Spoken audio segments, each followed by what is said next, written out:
नमस्कार, आप देख रहे हो आरजे भारत न्यूज 7 सदैव सत्य के साथ और मैं हूं आपके साथ अंजना। आइए शुरुआत करते हैं आज की मुख्य खबर। चीन, पाकिस्तान और बांग्लादेश को झटका, जानिए ट्रेड डील से अमेरिका के बाजार में कैसे छा जाएगा भारत। अमेरिकी राष्ट्रपति डोनाल्ड ट्रंप ने सोमवार रात भारत पर टैरिफ घटाने का ऐलान किया।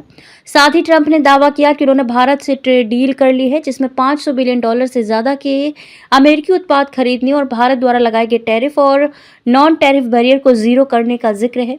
हालांकि ना तो व्हाइट हाउस और ना ही भारत की तरफ से इस कथित ट्रेड डील पर कोई आधिकारिक जानकारी दी गई है। ट्रंप द्वारा भारत पर टैरिफ घटाकर 18% करने का फायदा भारतीय निर्यातकों को जरूर मिलेगा। ट्रंप के इस कदम से अमेरिका में पाकिस्तान, चीन और बांग्लादेश के सामानों के मुकाबले भारतीय प्रोडक्ट की मांग में बढ़ोतरी होगी। ट्रंप ने जानकारी दी है कि भारत पर 25% की जगह 18% टैरिफ लगेगा।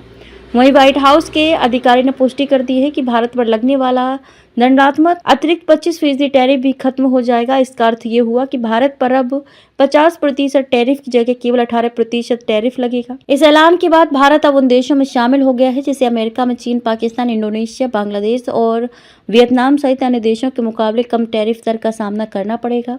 हालांकि भारत को अभी भी यूरोपियन यूनियन, जापान और दक्षिण कोरिया के मुकाबले थोड़ा अतिरिक्त टैरिफ झेलना पड़ रहा है।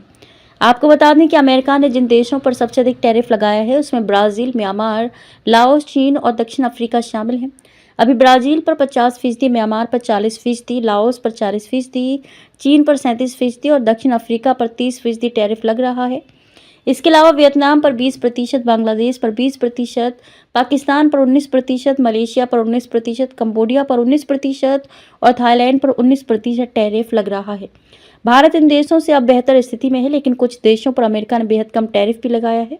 इसमें United kingdom, European union, Switzerland, Japan और दक्षिण कोरिया शामिल हैं। अमेरिका ने यूनाइटेड किंगडम पर 10%, यूरोपियन यूनियन पर 15%, स्विट्जरलैंड पर 15%, जापान पर 15% और दक्षिण कोरिया पर 15% टैरिफ लगाया हुआ है। डोनाल्ड ट्रंप की दूसरी बात, सत्ता संभालने के पहले तक भारत पर अमेरिका का टैरिफ डबल डिजिट में भी नहीं पहुंचा था। उस वक्त भारत 15.6% का सिंपल एप्लॉयड रेट और 8.2% का इफेक्टिव एप्लॉयड टैरिफ लगाता था। गौर करने वाली बात यह है कि ना तो अमेरिका और ना ही भारत की तरफ से ये बताया गया है कि डील की शर्तें कब से लागू होंगी।